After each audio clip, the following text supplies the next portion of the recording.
সমস্ত দুনিয়া গিয়ে তোমরা এখানে পিছিয়ে থাকবে, তোমরা পারবে মোবাইল দিয়ে থাম্বনেল এডিট করতে। প্রথমেই আমরা মোবাইলের প্লে স্টোরের ভিতরে ঢুকে নেব এবং সেখান থেকে পিক্সেল ল্যাব সার্চ দিয়ে আমরা সেটা নামিয়ে নেব।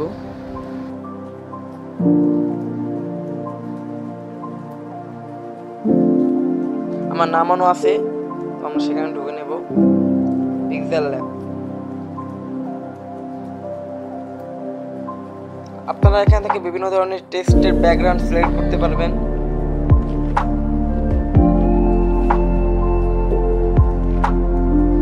সেখান থেকে ইমেজের সাইজ নেবেন, আপনার সে যেটা করবেন। আমি তো ইউটিউব থাম্বনেল করবো, তাই আমি ইউটিউব থাম্বনেলটা নিয়ে নিলাম। প্লাস আইকনে ক্লিক করবেন।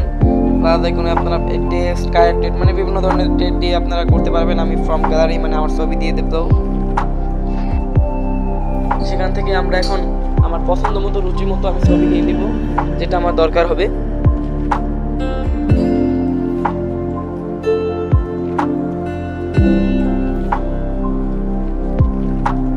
কয়েকটি ছবি ক্রপ করে নিজের মতো সাজিয়ে নেবেন। আপনারা আপনাদের ছবির ব্যাকগ্রাউন্ড রিমুভ করে নেবেন, তাহলে ছবির মান আরো সুন্দর এবং উজ্জ্বল হবে। দর্শকদের চোখে আকর্ষণীয় হচ্ছে আপনার ভিডিওর থাম্বনেল। থাম্বনেল যদি সুন্দর হয় তাহলে আপনার ভিডিওতে ইনশাআল্লাহ ভিউ বেশি পড়বে। তাই থাম্বনেলটা বানানোর প্রক্রিয়া ভালো করে জানা উচিত। এখানে আমি সম্পূর্ণ ছবিগুলো ক্রপ করে সাজিয়ে নিয়ে সেখানে বসিয়ে দেব।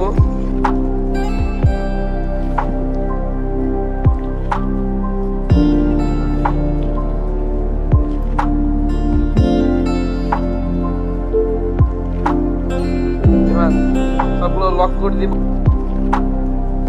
সম্পূর্ণ ভিডিওটি দেখলে মোবাইল দিয়ে খুব সহজেই থাম্বনেল এডিট করতে পারবেন। এখানে নিজের মতো যেটা লাগবে আপনার মানে আপনার থাম্বনেলের বিষয়টা কি সেটা লিখে নেবেন। টেক্সটের সাইজ মানে আপনি বিভিন্ন ধরনের ফন্টে করতে পারবেন, এই সাইড ও সাইড নিয়ে। তো সাইজ বড় ছোট করতে পারবেন, এদিক ওদিক নিতে পারবেন। একটা কালার একটি আপনি প্রত্যেকটি অক্ষরকে এক একটি কালার দিতে পারবেন। ভিডিওটি সম্পূর্ণ দেখলে আপনারা বুঝতে পারবেন।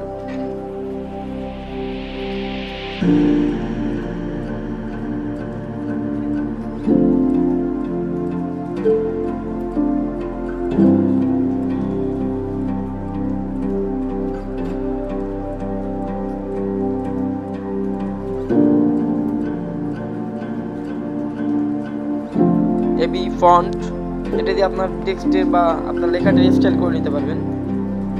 এখন পর্যন্ত যারা এই ভিডিওটা দেখছেন, আমি ভাববো সবাই কন্টেন্ট ক্রিয়েটর।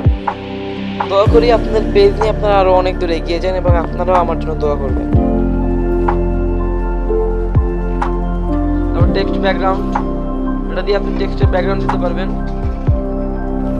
আমার ব্যাকগ্রাউন্ড দরকার নেই, তাই আমি দিলাম না। আমি এখানে প্লাস আইকনে ক্লিক করে ড্রতে ক্লিক করব এবং ড্র করে নিব আমি ব্ল্যাক কালারের, যাতে সুন্দর দেখায়।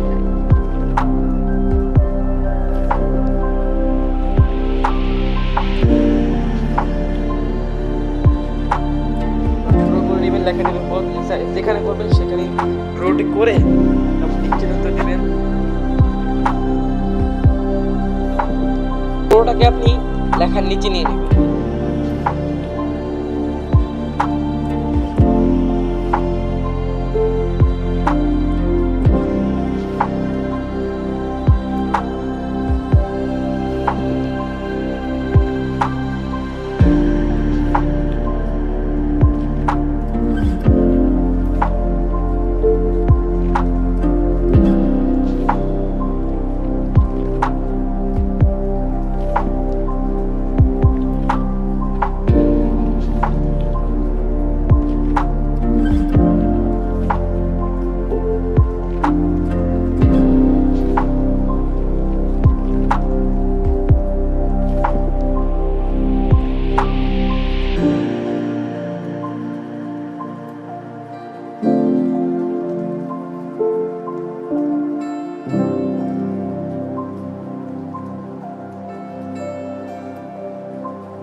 তারপর সেভ প্রজেক্টে দিয়ে আপনি সেভ টু গ্যালারিতে দেবেন, তাহলে হয়ে যাবে। তো দর্শক, আজকে এই পর্যন্ত, দেখা হবে অন্য কোনো ভিডিওতে, এবং আরও এরকম ভিডিও চাইলে আমার পেজটি সাবস্ক্রাইব করে রাখুন।